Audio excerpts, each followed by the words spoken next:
Le fils égaré se mit donc à dire, jamais nul ne lui en avait parlé.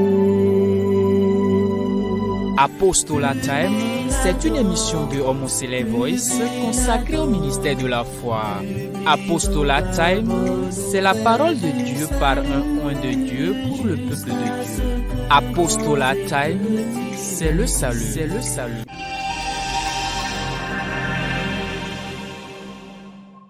Bien-aimés en Christ, amis téléspectateurs de Homocélé Voice, nous voici encore devant vous aujourd'hui pour déceler le thème de la semaine intitulé « Heureux l'homme qui craint l'Éternel et qui se réjouit de ses commandements ».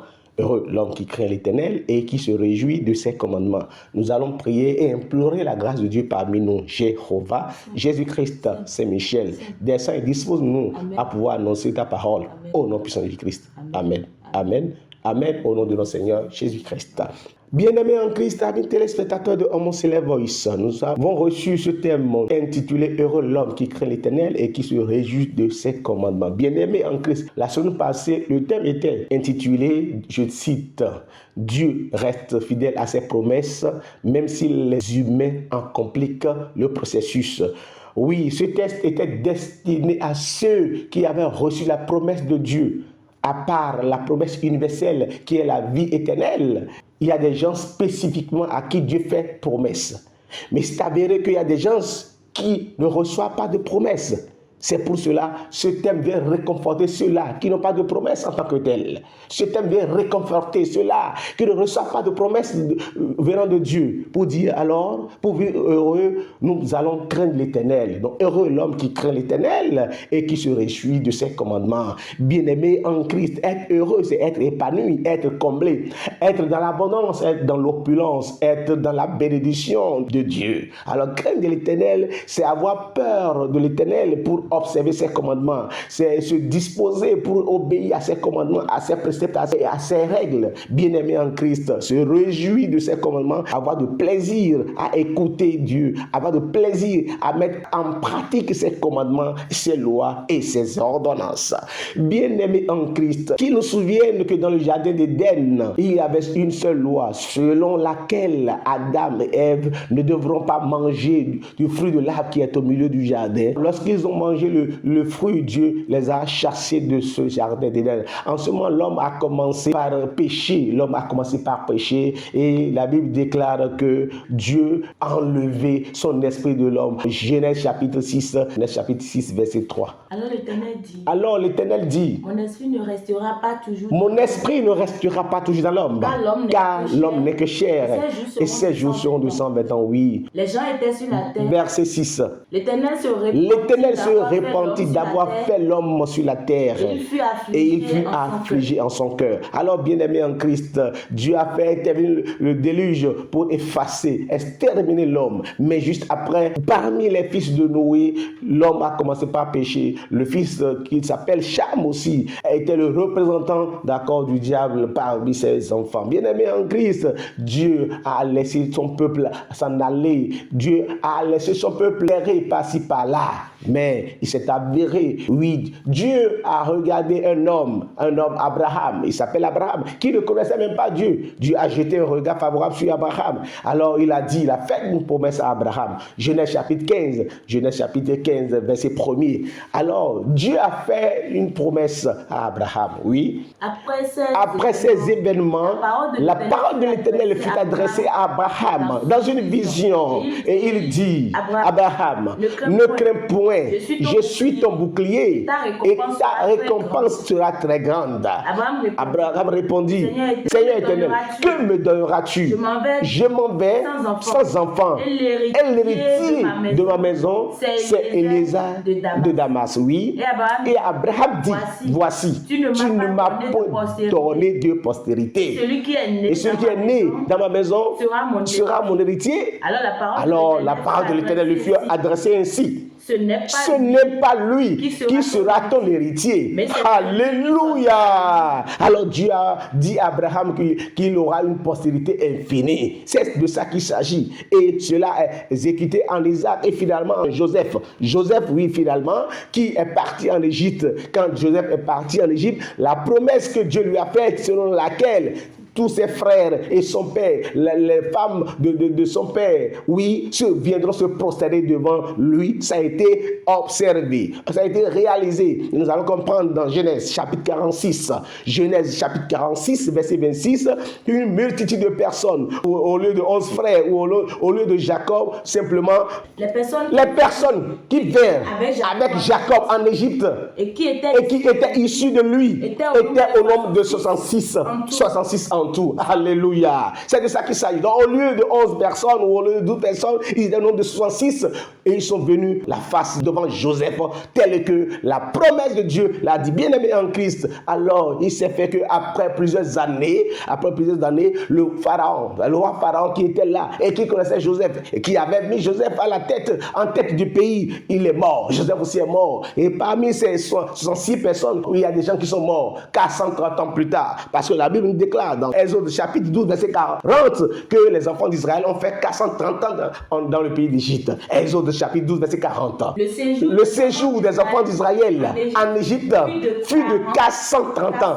Bien aimé. Fut de 430 ans. Donc, 430 ans plus tard, il y a des gens qui sont déjà morts. Alors, le nouveau Pharaon ne reconnaît plus les enfants d'Israël. Alors, ils sont passés de la jouissance. Ils sont passés de l'opulence. Ils sont passés de la joie en amertume. De la joie en amertume. Alors, ils sont passés à la servitude. Donc, les enfants d'Israël ont commencé à appeler Dieu, à implorer Dieu. Dieu vient à notre secours. Nous sommes actuellement en servitude. Nous sommes en esclavage. Ah, Dieu, aie pitié de nous. Viens au secours. L'Éternel a jeté un regard sur ce peuple-là. Oui, parce que pourquoi? Il a fait une promesse. Dieu a fait une promesse à Abraham. Il ne pourra pas laisser ses enfants d'Israël. Exode chapitre 3, verset 7. L'Éternel Dieu dit, j'ai vu la souffrance de mon peuple, ce peuple qui était en joie, ce peuple qui était heureux, est devenu quoi? Est devenu un peu souffrant. Oui. Et j'ai entendu les cris que lui font pousser ses oppresseurs. Car je connais ses douleurs. Je suis descendu pour Alléluia. Alors Dieu est descendu pour délivrer. Et ceci, Dieu est passé par Moïse. Exode chapitre 4, verset 10. Exode chapitre 4, verset 10. Dieu a envoyé Moïse pour délivrer les enfants d'Israël. Moïse dit à l'Éternel, ah Seigneur, je ne suis pas un homme qui est la parole facile. Et ce n'est ni d'hier, ni d'avant-hier, c'est la bouche et la langue embarrassée. Mais l'Éternel dit, qui a fait la bouche de l'homme et qui rend muet. Alléluia. Alors, Exode chapitre 5, verset 1er, qu'est-ce qui s'est passé là? Moïse et Pharaon se rendit ensuite auprès de Pharaon et lui dit, ainsi parle l'Éternel, le Dieu d'Israël, installez mon peuple pour qu'il s'élève au désert une fête en mon honneur.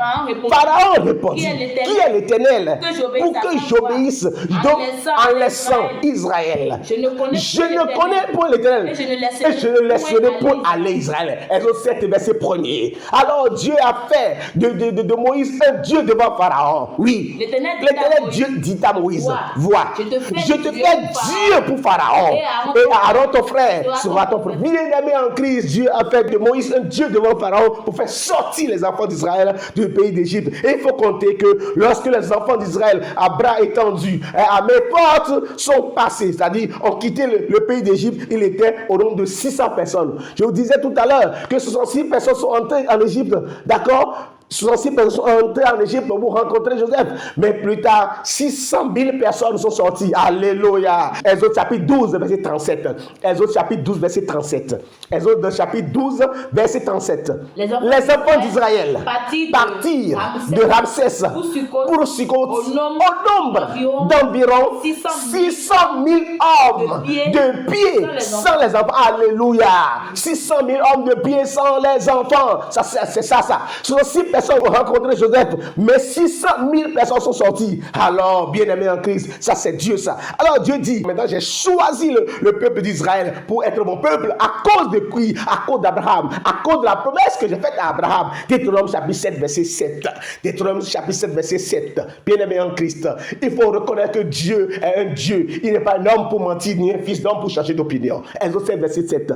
Ce n'est point parce que vous surpassez en nombre tous les peuples que l'Éternel s'est attaché à vous et vous a choisi.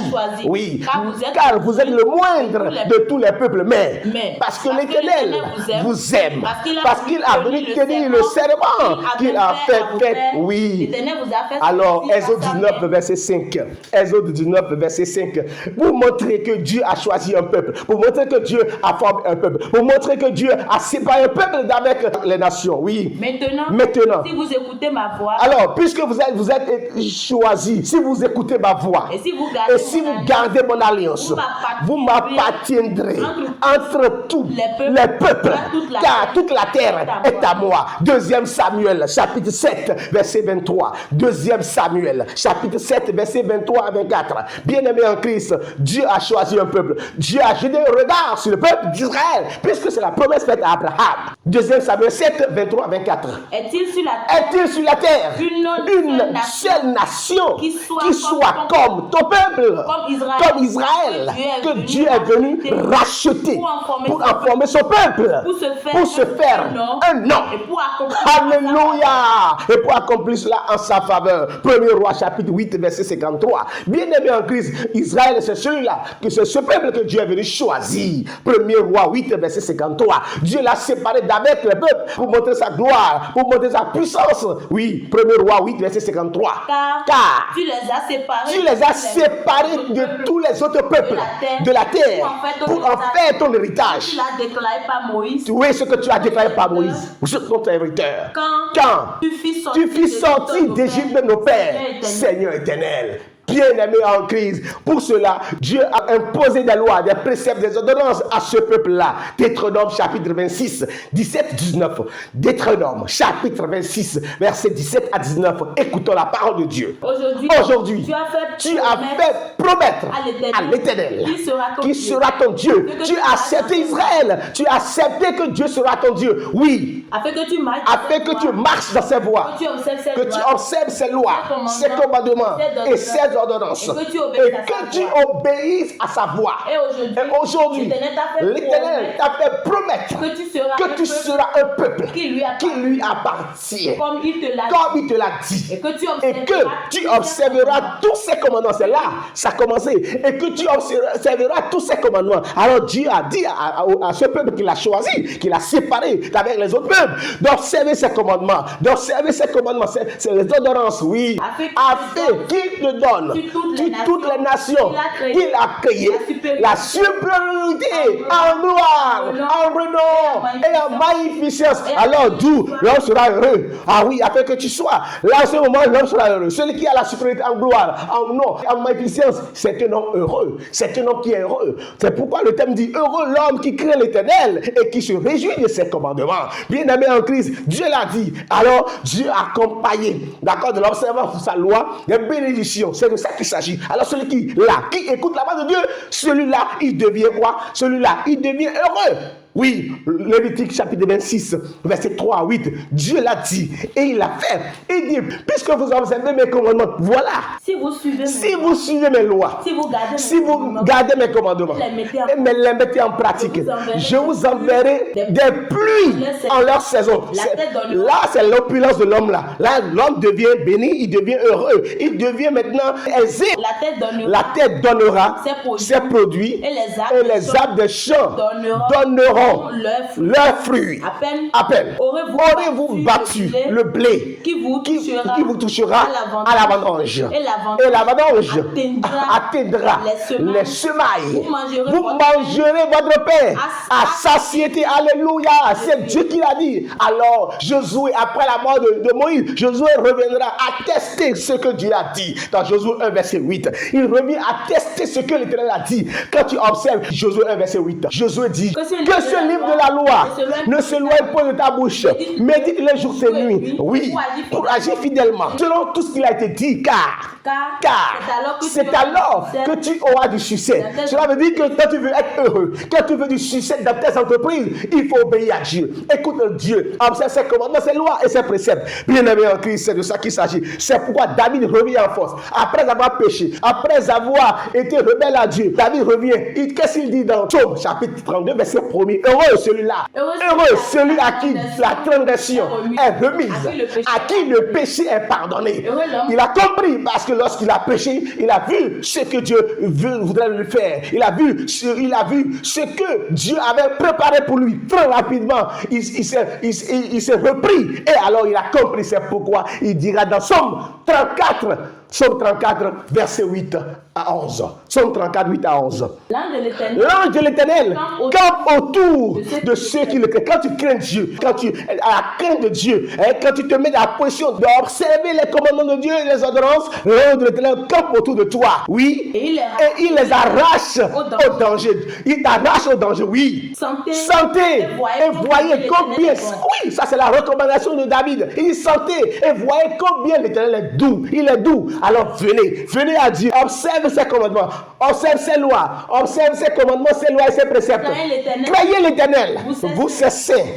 Car rien ne manque à ceux qui... Alléluia. Quand tu crains Dieu, rien ne peut te manquer. La Bible déclare, oui, que les lionceaux éprouvent la disette et la faim. Mais ceux qui cherchent l'Éternel, alléluia, ceux qui cherchent l'Éternel ne sont privés d'aucun bien. C'est de ça qu'il s'agit. Alors, en même temps, quand tu observes la loi, quand tu obéis à Dieu, quand tu obéis au commandement, tu es béni. C'est de ça qu'il s'agit. Donc, l'observance est liée directement à une bénédiction. Bien-aimé en Christ, oui, c'est pourquoi je puis vous dire que Ésaïe dit de faire un choix. Ésaïe dit de faire un choix. Ésaïe chapitre 1, verset 19 à 20.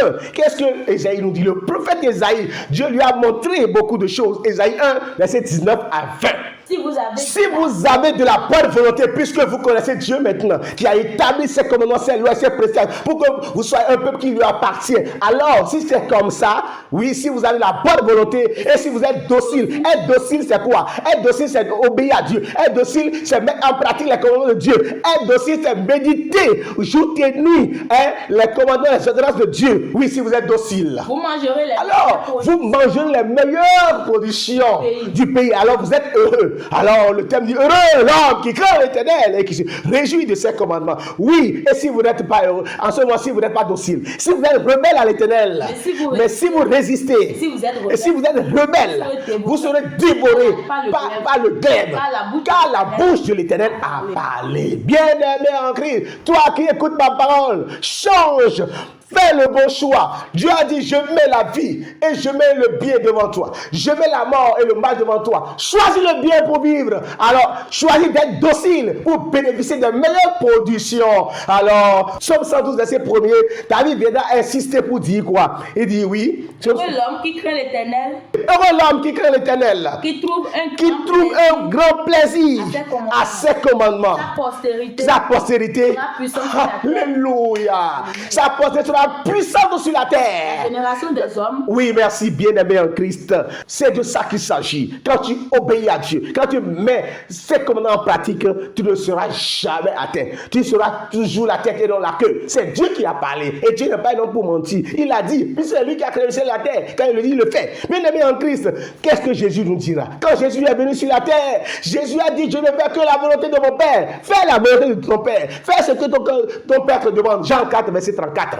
Fais ce que ton Père te demande. Qu'est-ce que Jésus est venu nous dire? Si Abraham a obéi, il a été justifié. Oui, maintenant, qu'est-ce que Jésus-Christ est venu nous dire dans le Nouveau Testament?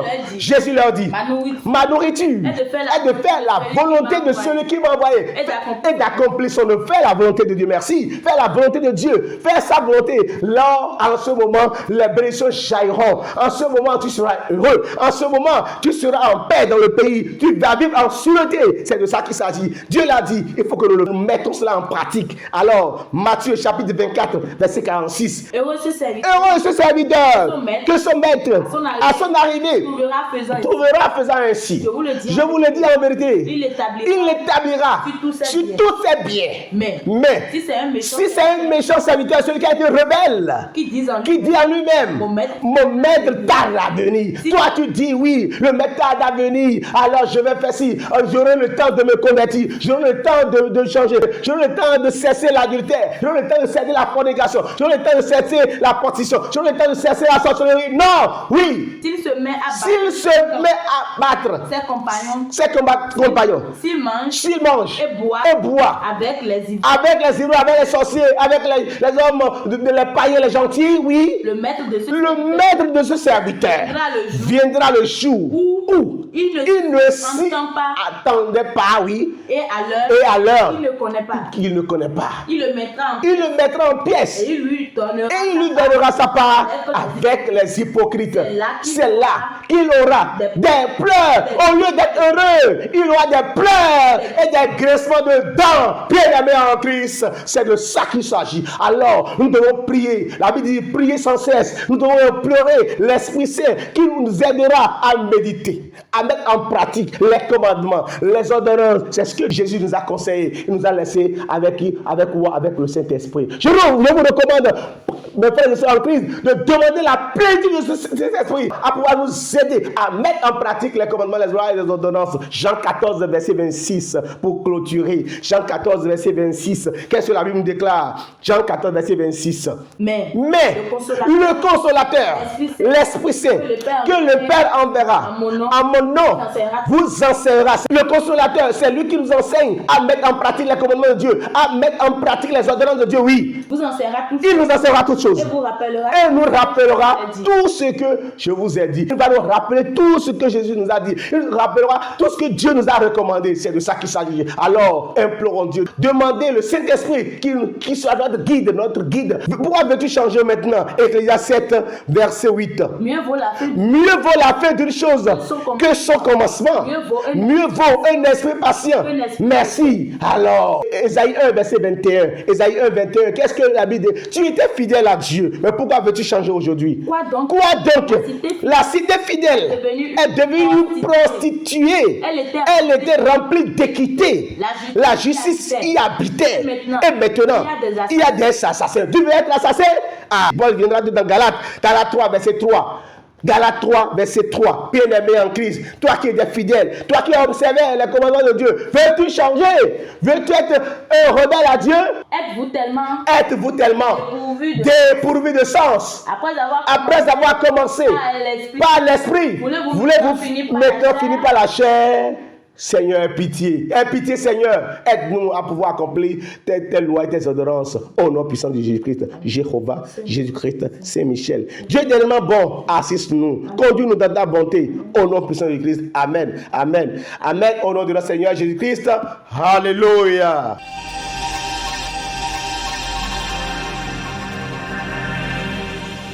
Le fils égaré se mit donc à dire, jamais nul ne lui en avait parlé. Apostolat Time, c'est une émission de Homoselect Voice consacrée au ministère de la foi. Apostolat Time, c'est la parole de Dieu par un oint de Dieu pour le peuple de Dieu. Apostolat Time, c'est le salut.